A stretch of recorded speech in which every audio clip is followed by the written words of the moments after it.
इस सेंचुरी में artificial intelligence new battle ground बन चुकी है। ये लैंड या सी पर नहीं बल्कि डाटा सेंटर्स, लैब्स और स्टॉक मार्केट्स में लड़ी जा रही है। ये सिर्फ टेक्नोलॉजी का सवाल नहीं है बल्कि ये पावर, इन्फ्लुएंस और फ्यूचर को कंट्रोल करने का सवाल है। It's a seismic shift in the global balance of power. आज की इस वीडियो में हम हीटेड राइवलरी के बारे में बात करेंगे, AI war between China and America, और कैसे चाइना के एक मूव ने अमेरिका के सिलिकॉन वैली को शेक कर दिया। क्या ये न्यू एरा की शुरुआत है या फिर नए कोल्ड वॉर की तरफ पहला कदम?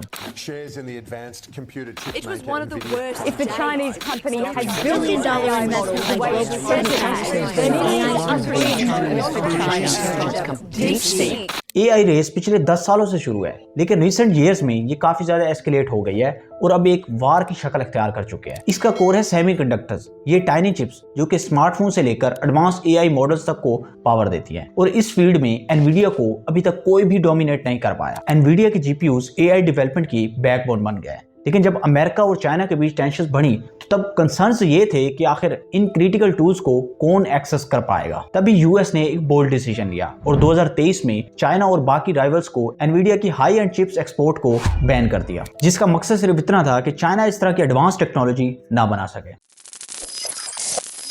लेकिन 20 जनवरी को लॉन्च होता है DeepSeek R1 मॉडल,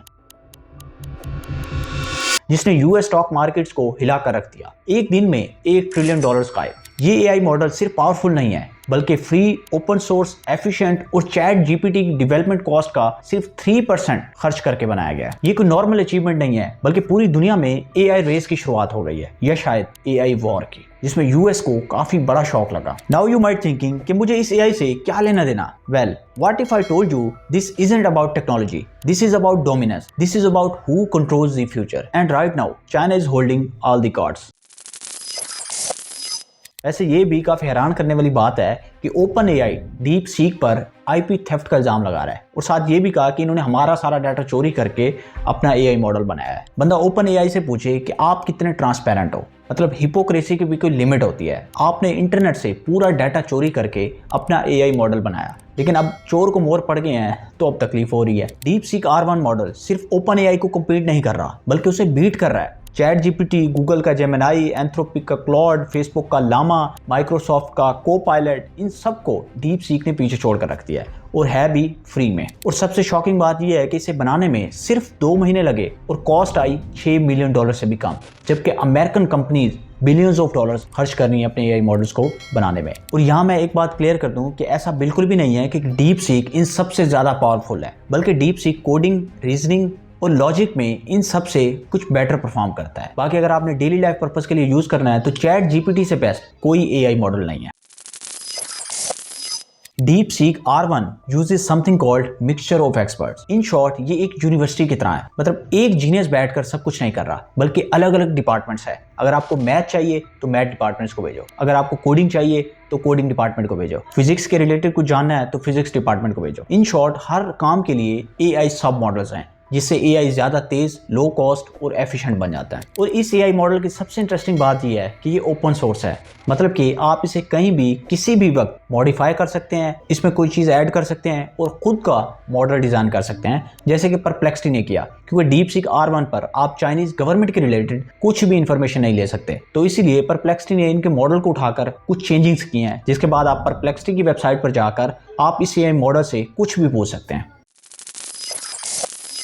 अब सवाल ये है कि फ्यूचर में क्या होगा। हम मेडिसिन, साइंस और टेक्नोलॉजी में बड़े ब्रेक थ्रूज देख सकते हैं, लेकिन दूसरी तरफ इसकी डार्क साइड भी है, जिसमें bad actors, geopolitical tensions, AI war और एआई की वजह से जॉब्स का बड़ा नुकसान। पर सबसे बड़ा सवाल ये है कि क्या ये न्यू इरा की शुरुआत है या फिर न्यू कोल्ड वॉर की? इसका जवाब शायद इंसानियत का फ्यूचर ही तय करेगा। बात यहाँ सिर्फ DeepSeek की नहीं है बल्कि हर कंपनी अपना एआई मॉडल लॉन्च करती जा रही है, जैसे कि अलीबाबा ने रिसेंटली किया, और उनका दावा यह है कि ये DeepSeek से ज्यादा पावरफुल, ज्यादा एफिशिएंट है। हर दूसरे रोज नया एआई मॉडल मार्केट में आ रहा है, वो भी यही क्लेम कर रहे हैं कि उनका मॉडल ज्यादा पावरफुल है, ज्यादा एफिशिएंट है। खैर, मैंने अलीबाबा के इस एआई मॉडल को यूज किया है जिसका नाम है क्विन। मुझे इसमें कोई ज्यादा डिफरेंस नहीं लगा, ये डिट्टो चैट जीपीटी DeepSeek की तरह ही लगता है। बट अगर मैं अपना ओपिनियन दूं तो मुझे DeepSeek ज्यादा पावरफुल लगा है। लेकिन इसका सबसे बड़ा जो है वो ये है कि इसके सर्वर्स ज़्यादा बिजी रहते हैं, क्योंकि ये लो कॉस्ट में बना है तो इनके सर्वर्स इतना लोड अब बर्दाश्त नहीं कर पा रहे। तो अगर आपने डीप सीक R1 मॉडल को यूज़ करना है तो आप परप्लेक्सिटी की वेबसाइट पर जाकर उस पर यूज़ करें। और इसके अलावा डीप सीक का जो प्लस पॉइंट है वो ये है कि इसमें वर्ड्स की लिमिट नहीं है। मतलब बाकी जितने भी चैट बॉट्स हैं, चाहे वो चैट जीपीटी है, अलीबाबा का कोइन है, परप्लेक्सिटी, जितने भी हैं, उनमें कैरेक्टर लिमिट्स 10,000 वर्ड्स की है। लेकिन डीप सीक में मैंने 18,000 वर्ड्स की प्रॉम्प्ट डाली जिसका उसने मुझे आंसर किया। अब आप सोच रहे होंगे कितने वर्ड्स की प्रॉम्प्ट डालने की क्या जरूरत है। देखिए, मैं कंटेंट क्रिएटर हूँ, मुझे बाज़ आर्टिकल्स वगैरह, बुक्स वगैरह को समराइज करना पड़ता है, तो ये डीप सीक मेरे लिए काफ़ी ज़्यादा हेल्पफुल रहा है। अदरवाइज जब मैं पहले बाकी AI चैट बॉट्स यूज़ करता था तो मुझे काफ़ी टाइम लग जाता था और उससे बार बार शॉर्ट करके मुझे प्रॉम्प्ट देनी पड़ती थी।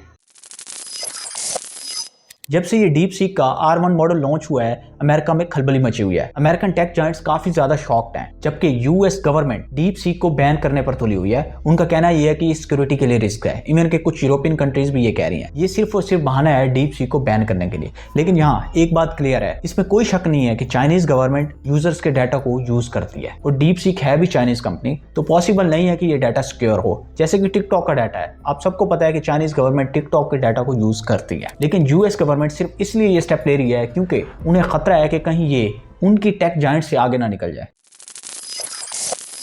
तो आपको क्या लगता है, क्या डीप सीक R1 AI का फ्यूचर है या एक पेंडोरा बॉक्स जो हम ओपन करने के लिए तैयार नहीं है? कमेंट्स में जरूर बताइएगा। और इसके अलावा मैंने AI पर डिटेल्स में वीडियोस बनाई हैं जिनका लिंक डिस्क्रिप्शन में मौजूद है, जिनमें मैंने डिटेल्स में बताया कि आखिर AI रेस वॉर में कैसे तब्दील हो रही है।